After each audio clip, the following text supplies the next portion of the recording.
Bonjour à toutes et à tous. Aujourd'hui, nous nous retrouvons à Cannes et ses alentours parce qu'on va découvrir ensemble les crashs de 3 bombardiers B-24 Liberator. Ce sont, comme le nom l'indique, des avions qui sont là pour larguer des bombes, des avions de plus de 30 tonnes. Donc, on est aujourd'hui en compagnie de monsieur Philippe Castellano, spécialiste des crashs et des histoires d'avions de la Seconde Guerre mondiale. Il est connu également pour avoir identifié l'avion de Saint-Exupéry et bien entendu auteur de ce magnifique ouvrage Liberator. On va le suivre aujourd'hui, nous raconter l'histoire du 25 mai 1944 où des bombardiers Liberator ont quitté l'Italie en direction de Givors, près de Lyon, pour bombarder une gare de triage. Et malheureusement, au cours de cette mission, 3 d'entre eux ne vont pas rentrer à leur base en Italie et ils vont se crasher ici, dans les environs de la ville de Cannes. Donc, c'est ce qu'on va découvrir immédiatement avec monsieur Castellano. C'est parti!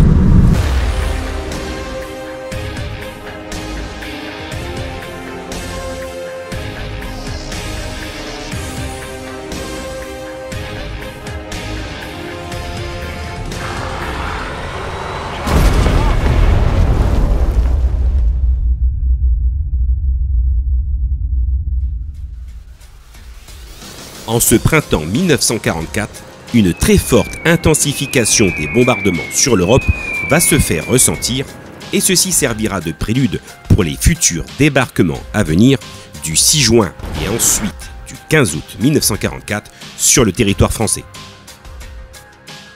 Ces bombardements tactiques vont avoir un rôle bien précis à remplir, surtout d'un point de vue stratégique car il s'agira pour les Alliés d'amputer l'appareil défensif ennemi de ses capacités de transport de troupes et de ravitaillement sur les lignes de front en cours en Italie où, je vous le rappelle, les Alliés se battent déjà depuis le 9 septembre 1943. Les objectifs de ces missions seront la destruction des axes de communication tels que les ponts, les gares de triage, des réseaux de chemin de fer, mais aussi les aérodromes ennemis afin de s'assurer la maîtrise complète de l'espace aérien lors de ces attaques. Le nom de code donné pour cette campagne de bombardement sera The Transportation Plan. Nous sommes le jeudi 25 mai 1944, il est 3 h du matin quand les équipages des bombardiers des B-24 Liberator, des 464 et 465e Bomber Group se réveillent pour préparer la mission qui les attend aujourd'hui. Juste pour eux, le temps de rassembler quelques affaires, déjeuner en groupe au réfectoire et faire ensuite un brin de toilette car ils sont tous attendus en salle de briefing pour 4 h 30. Leur objectif du jour va leur être annoncé et ce sera aujourd'hui le nœud ferroviaire et la gare de triage de Givors située seulement à 20 km au sud de Lyon. Cette mission a un rôle stratégique d'importance car elle doit couper l'alimentation en renforts humains et matériels pour les troupes stationnées dans le sud de la France, mais également pour celles dans le nord de l'Italie, toujours en proie à de violents combats en ce mois de mai 1944. Le briefing a le mérite d'être clair et il est désormais bien compris de tous. Pour accomplir leur objectif, chaque bombardier ne pourra emporter pour cette mission aujourd'hui que seulement 2 tonnes de sang de bombes de 226 kg chacune à cause des trop grandes distances à parcourir pour atteindre leur objectif. Ils vont tenter malgré tout d'être le plus efficace possible avec ces charges offensives qu'ils vont transporter. Ainsi, sur la base, tout le monde donne de son maximum, à commencer par les mécaniciens, les personnels d'entretien et autres armuriers qui ont travaillé durement toute la nuit avec souvent peu de moyens dans des conditions spartiates et donc très difficiles pour permettre à ces avions qu'ils puissent pleinement être opérationnels pour leur mission du jour. Avant de regagner leurs appareils, ils vont d'abord se changer et récupérer ainsi leur combinaison de vol, également leur Mae West. Les navigateurs vont également récupérer leur plan de vol et ce sera pour tous le moment de se dessaisir de l'intégralité de leurs effets personnels qui permettraient à l'ennemi de les identifier très facilement en cas de chute en territoire hostile. Ils percevront avant le départ un kit d'exfiltration et de survie qui sera nominatif en cas de problème avec leur avion.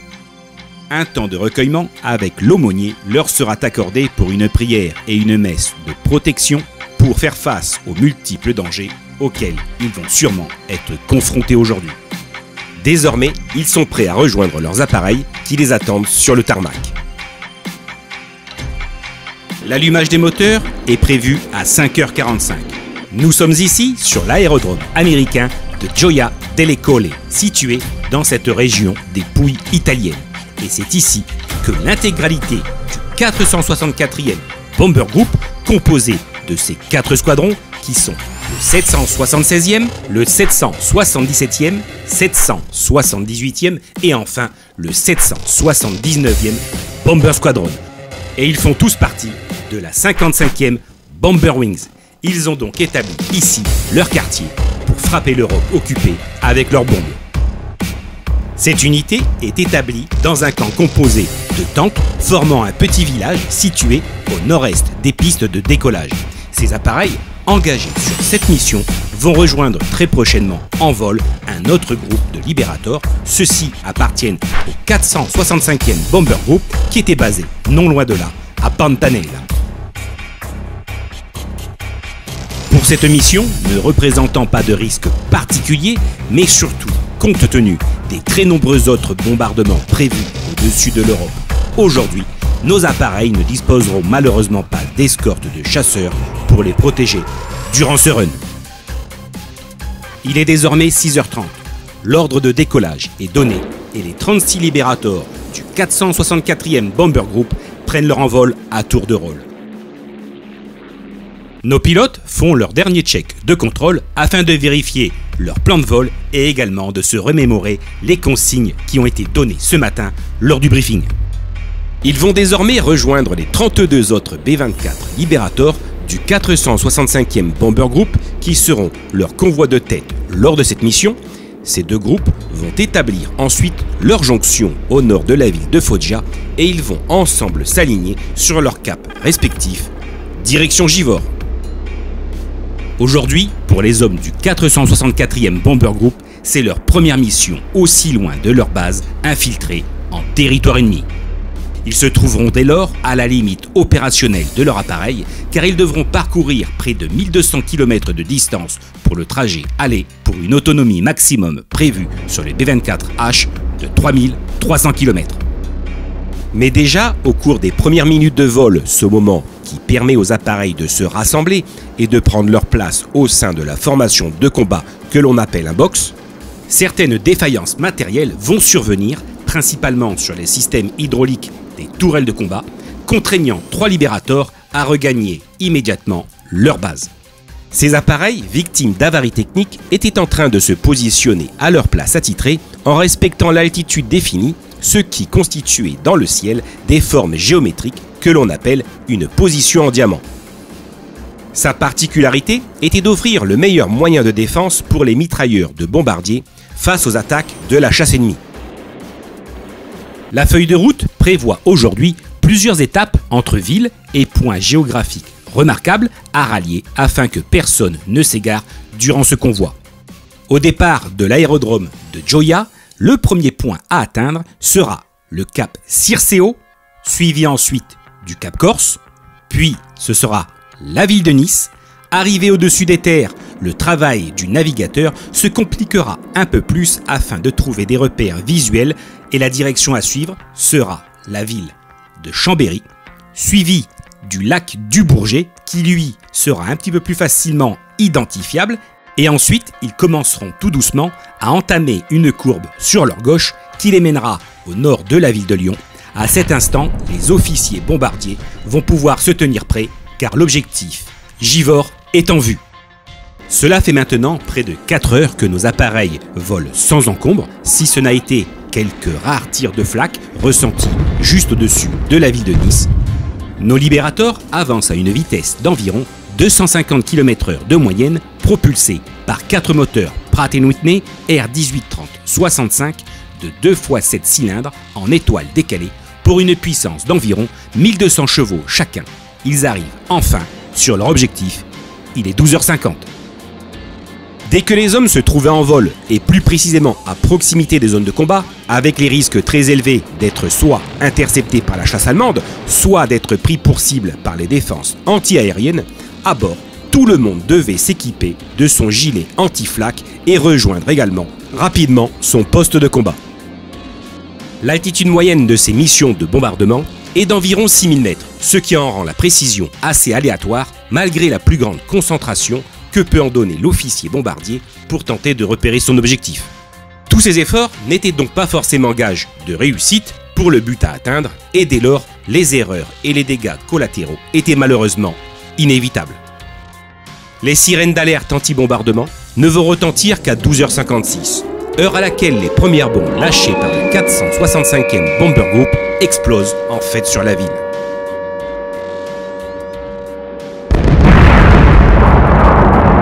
Cette défaillance des alarmes va être la cause de très lourdes pertes de civils et de destruction causées à la ville.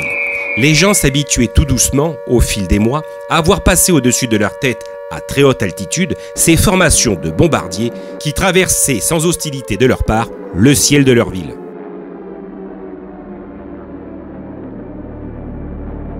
Aujourd'hui donc, la population n'a pas pris la mesure du danger et elle n'a pas rejoint pour cette occasion les abris anti-bombardement prévus à cet effet. Les destructions lors de cette première passe de bombardement sont purement terribles, surtout dans les quartiers résidentiels du pourtour de la gare et principalement dans la faïencerie La Bru, dont les ouvriers étaient encore à leur poste de travail lorsque les bombes éclatèrent, ce qui libéra dans l'atmosphère des vapeurs de produits chimiques des usines du secteur et cela compliquera passablement l'intervention des secours. Mais les Givordins n'en ont pas encore terminé avec ce bombardement. Il est actuellement 13h01 lorsqu'un nouveau tapis de bombes s'abat sur cette ville déjà meurtrie. Ce sont désormais des bombes du 464e Bomber Group qui viennent à leur tour de se déverser, cette fois avec un petit peu plus de précision sur la gare de triage et le nœud ferroviaire de Givors. L'objectif, qui était le réseau ferré pour cette mission, est donc atteint dans de bonnes proportions concernant son niveau de dégâts infligés aux infrastructures. Les libérateurs laisseront derrière eux la mort et la désolation. Il faut se rappeler que Givors n'est pas en soi un objectif militaire, mais bien davantage un site d'ordre civil, et c'est pour cela que l'on y dénombrera après ces 2 raids meurtriers autant de victimes. Cette liste comptabilisera de nombreuses destructions, avec près de 38 morts, 99 blessés en tout genre, 55 immeubles détruits, 29 locomotives complètement hors service, 60 wagons atteints, 42 cratères de bombes sur l'objectif principal de la gare et de ses environs, et 35 autres cratères dans des zones périphériques et pavillonnaires où il résidait de nombreux civils. Une petite anecdote, le moulin Moiroux de Givors, qui abrite actuellement les archives municipales et son musée de la Résistance, fut également touché lors de ces raids. Les bombardiers ont ici accompli leur triste mission et ils peuvent désormais entamer leur chemin de retour en direction de l'Italie. Ils vont emprunter pour cela la vallée du Rhône afin de redescendre dans le nord de Marseille pour ensuite longer le littoral varois et arriver ainsi sur le massif de l'Estérel, point à partir duquel ils n'auront plus qu'à bifurquer au-dessus de la Méditerranée pour atteindre la Corse et enfin rentrer à leur base. Malheureusement pour eux, c'est ici que cette mission va sérieusement se compliquer pour les appareils du 464e Bomber Group qui, rappelons-le, ferment la marche de cette mission. Au cours de leur descente le long de la vallée du Rhône, ils ont été repérés par les très nombreuses stations radars disposées tout au long de cet axe et elles sont séparées les unes des autres d'environ 60 km, ce qui leur permet de parfaitement quadriller la zone et bien entendu de repérer toute formation de bombardiers de passage dans leur secteur. D'ailleurs, il y a de très fortes probabilités que ce soit la très performante station radar Falter qui se trouvait non loin de l'objectif de Givors. Elle était en fait sur la commune de Chazelles-sur-Lyon et c'est sûrement celle-ci qui a signalé et repéré l'arrivée des bombardiers sur Givors et leur trajet supposé de retour. Comme toutes les stations radars de la Luftwaffe, elles portent en fait le nom d'un insecte ou d'un oiseau en rapport avec l'initiale de la grande ville la plus proche qui était ici la ville de Föhr, d'où le nom de code en allemand Falter qui veut dire papillon. Malgré la très forte intensité aérienne ce jour, elle va anticiper le trajet de retour de notre escadre de bombardiers et ainsi prévenir la chasse allemande du secteur concerné qui se trouvait déjà en alerte maximale depuis midi. Ainsi, arrivé dans le nord de Marseille, ce sera au Jagd Group Sud, soit le groupe de chasse de la région sud, basé à Istres, d'intercepter les bombardiers. Et ce jour, au décollage, ce sera pas moins que 20 appareils qui vont s'élancer à la chasse des B-24. Cette formation sera composée de Messerschmitt Bf-109 et surtout de redoutés Focke-Wulf 190.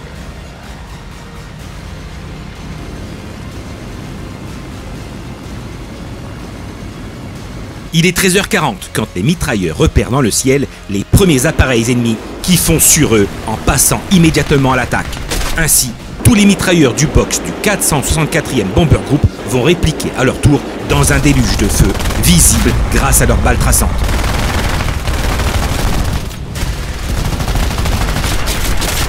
Dans ce combat aérien qui s'opère, plusieurs appareils vont être durement touchés par les obus 20 mm de la chasse allemande, mais les B-24 encaissent le coup sans trop de difficultés.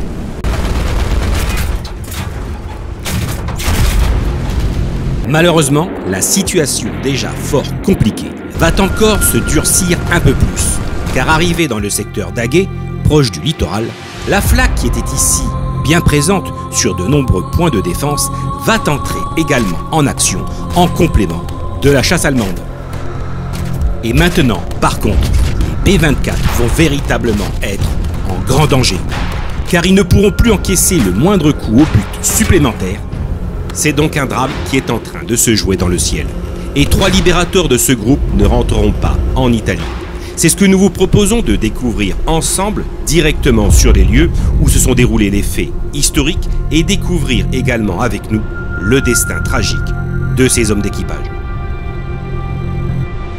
Nous voici arrivés sur la commune de La Napoule, plus précisément sur le site de son ancienne forteresse médiévale, pour venir y découvrir l'histoire du crash et la disparition en mer du B-24 42 52 463, baptisé Angel in the Sky. Ce magnifique château de 1387, construit les pieds dans l'eau et restauré par un couple d'artistes américains en 1917, fut le témoin d'une histoire très mouvementée et notamment celle de l'occupation allemande qui le transformèrent en un poste de commandement du 9e régiment de grenadiers du 239e bataillon.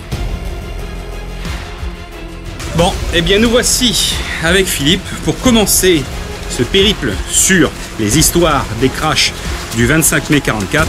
On commence par le premier d'entre eux, le premier appareil à être tombé le 25 mai. Et malheureusement, Philippe, tu vas mieux nous raconter, mais c'est un appareil qu'on n'aura jamais retrouvé. Il est perdu en mer et on se dirige vers une stèle qui a été réalisée en quelle année alors? Dis-nous. En 1997. C'est une stèle qui a été réalisée par l'association Aéroredic. Tu es le président? Absolument, qui a été en relation directe avec la municipalité de Mandelieu-la-Napoule. La stèle a été érigée à la mémoire de 11 hommes d'équipage de ce B-24, abattus donc en même temps que 2 autres appareils, un tombé dans l'Estérel et un à la Croix des Gardes à Cannes.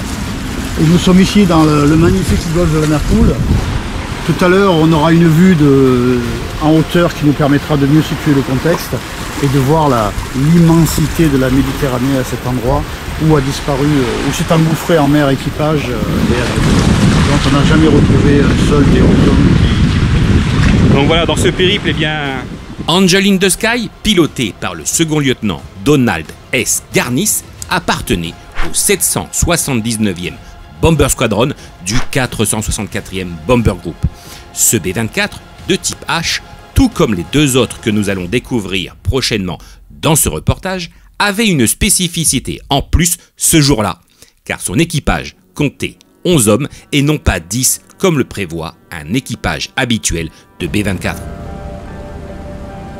Cela s'explique du fait que le chef de ce squadron, le capitaine Robert Lee Chaser, avait pris place à bord pour commander et synchroniser le 779e, ce qui faisait donc de ce B-24 le leader de son groupe. Les rares éléments et témoignages retrouvés après-guerre de cette histoire nous expliquent qu'entre les dégâts subis par la flak, mais surtout principalement par les terribles dégâts causés par la chasse allemande lancée à sa poursuite, Angel in the Sky fut observé par les autres B-24 du groupe pivoter ses ailes de gauche à droite. C'était le signe convenu durant le silence radio lors des combats pour indiquer qu'il rompait la formation à cause des avaries à bord. Même si la chasse allemande a battu en retraite depuis que le groupe s'est aventuré un petit peu trop au large de la Méditerranée, les minutes de notre appareil sont désormais comptées. Il perd de plus en plus d'altitude, se fait de plus en plus distancé par les autres B-24 du groupe, car il est dans l'incapacité de pouvoir les suivre. Angel in the Sky agonise par 15 à 20 000 au large du Cap d'Antibes et des îles de Lérins. Sa position présumée serait environ 32 km dans un cap sud-sud-est entre le Cap d'Antibes et le Cap Corse. Les derniers témoignages seront ceux des mitrailleurs de queue du groupe filant vers l'Italie. Ils décrivent à ce moment l'observer à basse altitude au-dessus des flots avant de percuter violemment l'élément liquide.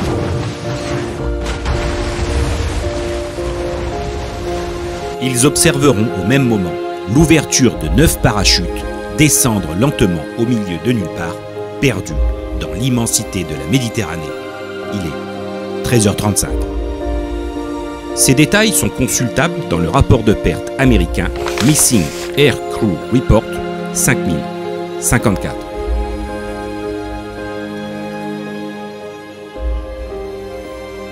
Les corps n'ont jamais été retrouvés, l'avion n'a jamais été retrouvé.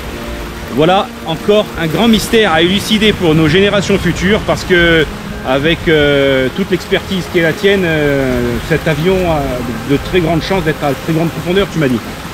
Honnêtement, oui, je pense que l'avion, contrairement à ce que disent certains rapports américains, qui situent, c'est incroyable, ils situent l'appareil alors que ça fait 10 minutes qu'ils ont dépassé les côtes, à la vitesse de 250 km/h quand même, donc ils sont assez loin déjà des côtes. Il y a encore la chasse allemande qui les poursuit et qui les abandonne. Et certains témoins disent l'appareil du sous-lieutenant Garnis, c'était son nom, le pilote de cet avion, c'était le Angels in the Sky. Pas in the sky, in the sky. C'est argotique, c'est américain, ça veut dire la même chose, c'est une façon de dire les choses. Donc les anges dans le ciel, et effectivement, les 11 hommes se sont retrouvés comme 11 anges, puisqu'ils ont disparu, tous les 11 en mer, on n'a jamais retrouvé leur corps, et encore moins l'avion. L'avion, de mon avis, doit reposer sur des fonds minimum de 1000 mètres, 1500 mètres, je pense. Je ne le sais pas, mais d'après certains rapports, certains d'autres témoignages, sans doute ça. Voilà, ce qui nous reste, eh bien écoutez, pour les générations futures, comme je vous l'ai dit, encore de belles aventures et de belles pages d'histoire à écrire. Donc, direction ce petit mémorial, cette stèle créée par l'association aérorelique et le président ici présent. C'est parti.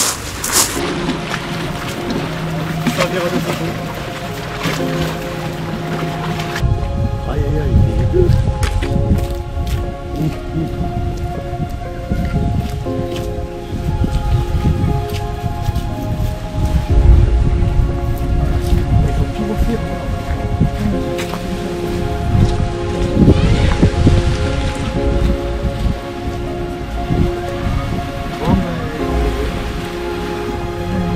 Bon voilà, avec Philippe, ça fait 10 minutes qu'on cherche inlassablement et c'est une grande frustration que de constater que la stèle que tu as érigée, eh bien, elle s'est volatilisée. Alors, la stèle était ici.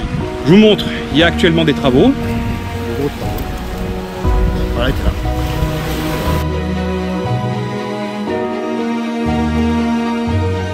Ils sont en train de refaire un petit peu la promenade, donc on a espoir de penser qu'elle a été déplacée ou mise en sécurité le temps que les travaux soient terminés, mais manifestement elle n'y est plus. Elle n'y est plus, donc voilà, il n'y a plus de stèle. Tant pis, on essaiera de se renseigner quand même, de savoir. Bon, en tout cas, voilà, c'est ici qu'une stèle jadis reposée, donc je vous mets les photos dans la vidéo, histoire de voir qu'on raconte pas de bêtises. Et c'était ici qu'on comptait se recueillir justement sur cet équipage de cet appareil disparu en mer. Tant pis, allez, on part sur le deuxième site de crash. Tu nous emmènes où cette fois-ci? Alors nous dirigeons, on change d'appareil. Hein. Nous dirigeons sur le deuxième B24 abattu ce jour-là, qui faisait partie de la même formation du 464e Bomber Group. Cet avion s'est abattu au nord du petit village côtier d'Aguet, dans l'est varois, donc, Boulouris, le Cap Dramont, Aguet, et nous allons nous y rendre maintenant. Allez, c'est parti.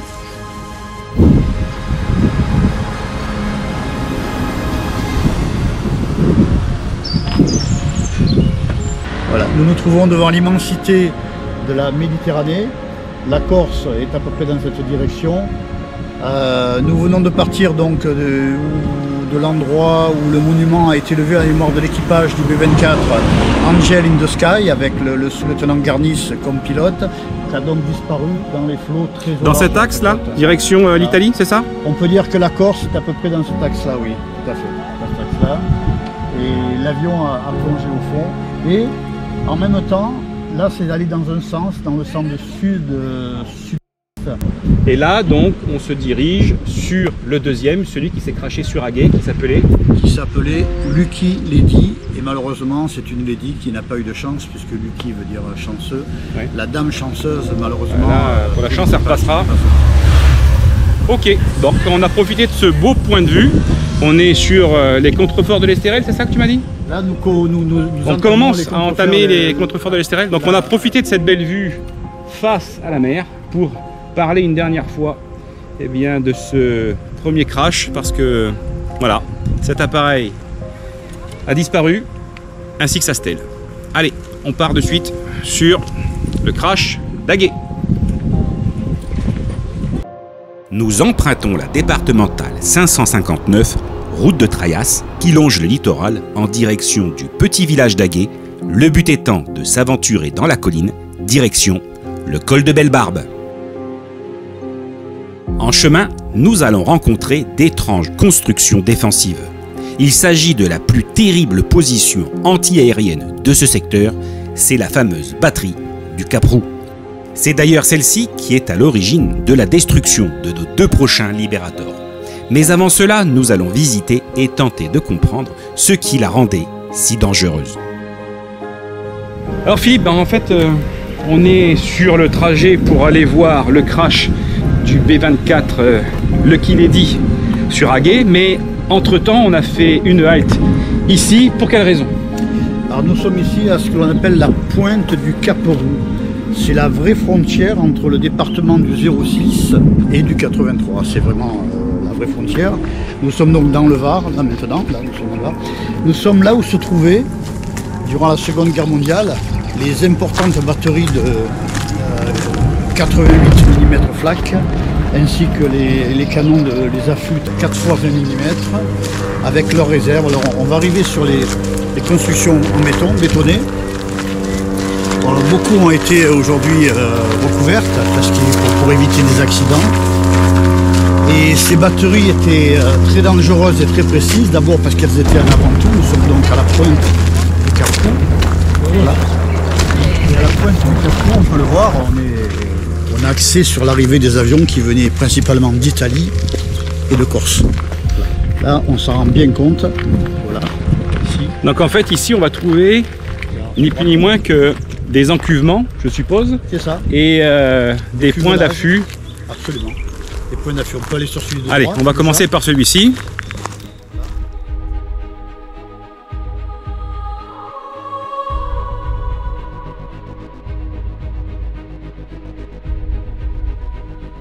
Tu vois? Voilà, l'historique militaire du site. Regardez, la DCA contre les avions. Eh oui. Quand on vous parle qu'ici c'était un emplacement de flak et que c'est cette flak qui a abattu ces avions, en plus des Messerschmitt, hein, en tout cas, ces batteries ont participé pour beaucoup à la destruction de nos appareils. Donc on va découvrir un petit peu ce site avec différents affûts. Je pense déjà constater ici qu'il y a des niches à munitions. On est sûrement, regardez, sur la dalle de béton. Vous devez... De 20 mm peut-être.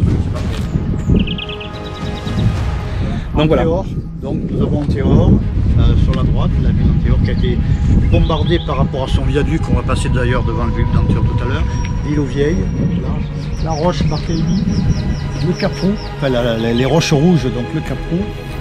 Et tout de l'autre côté, vers le nord-ouest, nous avons les îles de Lérins, bien entendu, et la baie de Cannes, le golfe de la Napoule.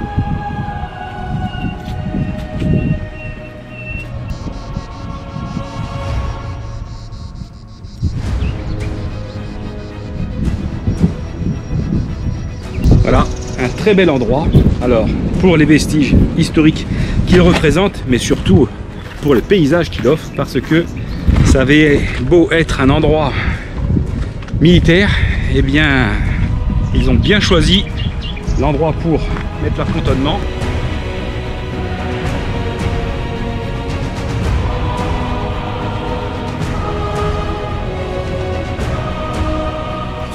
Là on a la batterie, une des batteries 88 flaques, qui est quand même un gros calibre.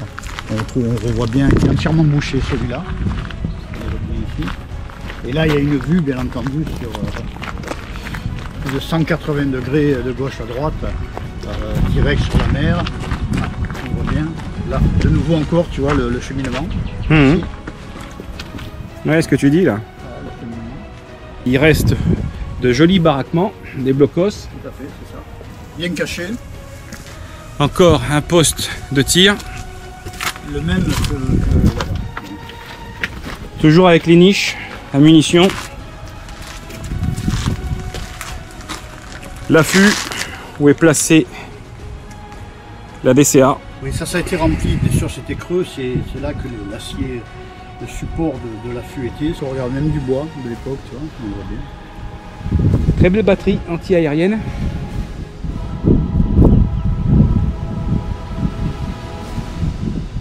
Et là, on est vraiment sur 180 degrés. Hein.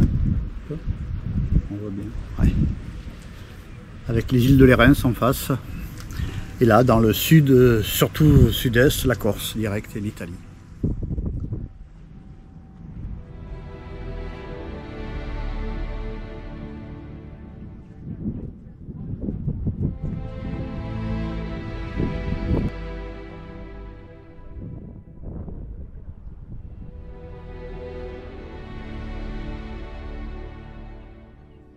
Donc là, on va regarder un petit peu si on trouve des photos d'archives. Mais en tout cas, il y a un 88 qui devait être sûrement sur cette esplanade.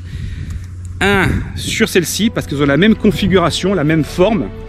Après, il est très difficile de retrouver exactement, parce que ça a été comblé. Regardez le sol. Hein, ça a été entièrement bétonné, mais c'est toujours pareil. C'est un encuvement avec des niches pour les munitions, habituellement. Voilà, il y a également des restes de fortification de l'autre côté de la route. On va s'y rendre de suite. Alors nous voici dans la broussaille. Et donc la batterie continue au-delà de la route à un très bel encuvement. Celui-ci est resté à peu près en l'état puisque le côté touristique c'était plus côté mer. Donc on voit bien l'encuvement avec ses soutes à munitions. Magnifique, ça nous permet de nous donner une vision un peu plus concrète de la chose. Voici à quoi ressemblaient les deux autres encuvements au bord de mer vus précédemment. Cette batterie du Caprou était l'une des 8 flaques du vaste système défensif anti-aérien de ce secteur, destiné principalement à protéger l'ouvrage du viaduc d'Antéor et par conséquent la ligne de chemin de fer sur l'axe Marseille-Vintimille. L'unité de la Luftwaffe en charge de ces différentes batteries était la 18e compagnie de la Gemischtflak-Abteilung du 481e bataillon motorisé appartenant au 5e régiment de la 242e division d'infanterie en charge du secteur compris entre les zones de Bandol et d'Antéor. Toutes ces batteries étaient reliées entre elles par des réseaux câblés et enterrés qui desservaient chaque poste de tir afin de régler l'altitude pour l'explosion de leurs projectiles. Ces précieuses informations étaient captées par les stations radars les plus proches, comme celle du Cap Dramont, nom de code de celle-ci Steinbock, avec son Wassermann, mais aussi une deuxième à proximité de l'autre côté de cette baie, placée sur la pointe de la Baumette et proche également du viaduc d'Antéor.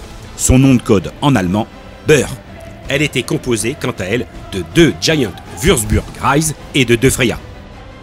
Immédiatement, toutes ces données étaient ensuite envoyées aux batteries de flak de ce secteur grâce aux analystes radars de la compagnie du Luftlandskirchen Regiment 51 en charge de ces stations radars. Voici donc comment, en un temps très court, la défense anti-aérienne allemande des environs se voyait ainsi informée avec précision de l'arrivée de nos Liberators et en juger par la concentration de canons de flak de calibre 88, on en a dénombré environ 18, on imagine plus facilement la violence des dégâts qu'ont dû subir les Liberators du 464e dès leur arrivée sur ce secteur. Bon voilà pour cette visite sommaire de la batterie anti-aérienne du Cap-Roux. On ne l'a pas exploré en détail parce que ça représenterait pas mal de temps. Et on se déplace désormais sur le deuxième site de crash du jour, le prochain B24 du secteur. Cette fois-ci, ça sera secteur Aguet. Allez, c'est parti. Donc là, on va passer devant un viaduc qui n'a rien à voir avec nos avions ni les bombardements de ceux-ci, mais qui a une histoire singulière puisqu'il a eu de cesse que d'être bombardé par les Alliés. Sans pour autant y faire une halte, nous ne pouvons pas passer devant le viaduc d'Antéor sans en raconter brièvement son histoire. Car si autant de concentration de flak se localise ici, eh bien c'est avant tout pour le défendre des bombardiers anglo-américains. Il faudra pas moins de 12 tentatives aux Alliés pour réussir à le détruire définitivement, et ces opérations commencèrent dans la nuit du 14 au 15 septembre 1943 pour finir le jour du débarquement, le 15 août. Lors de ces nombreux essais pour détruire cet ouvrage, de célèbres unités y furent déployées, telles que le 617e Squadron du Bomber Command britannique, les fameux Dumbusters, les briseurs de barrages, à bord de leur très imposant Avro Lancaster. Les Américains, avec leurs B-17 et B-24, utilisèrent également de nombreuses bombes expérimentales à fort pouvoir destructif. Mais il faudra patienter jusqu'à la date du 23 décembre 1943 et sa 9e tentative pour atteindre enfin cet ouvrage par plusieurs projectiles largués à basse altitude par des B-26 qui le mirent seulement que temporairement à l'arrêt. Et il sera assez facilement remis en état par l'occupant, ce qui nous conduit à la journée du 15 août 1944 où il sera enfin définitivement mis hors service une fois pour toutes, soit par des tirs de barrage par l'artillerie navale préparant le débarquement, soit par des charges de démolition posées lors de la retraite allemande. Le mystère est toujours entier. Voilà pour l'anecdote concernant le viaduc d'Antéor que l'on vient de passer à l'instant. Nous arrivons enfin en vue de notre deuxième site de crash. Pour cela, nous empruntons une petite route montagneuse qui nous mène tout doucement vers le col de Belle-Barbe. Et bien pour ce deuxième site de crash de bombardier, eh bien on s'en va dans la pleine nature, on s'en va dans une forêt. On est vers où là, Philippe? Nous sommes précisément au nord du petit village balnéaire de Aguet, dans l'est varois, au nord aussi du Rastel d'Aguet, qui fait une petite frontière, et nous montons vers ce que l'on appelle le col de Gratadis, le col de Belle-Barbe. C'est là que le deuxième B-24 Liberator, piloté par le sous-lieutenant William Trotter, est venu s'écraser en mettant le feu à la forêt. Ah oui. C'est vrai, voilà. Ouais, là on s'en va vraiment, je vois plus d'habitation. Alors on a quitté le bord de mer, c'était assez urbain et touristique, et là on s'en va carrément dans le maquis. C'est très beau. C'est précisément cela. Nous sommes aussi au nord du Cap-Roux, où nous sommes tout à l'heure, où on peut voir les montagnes là-haut.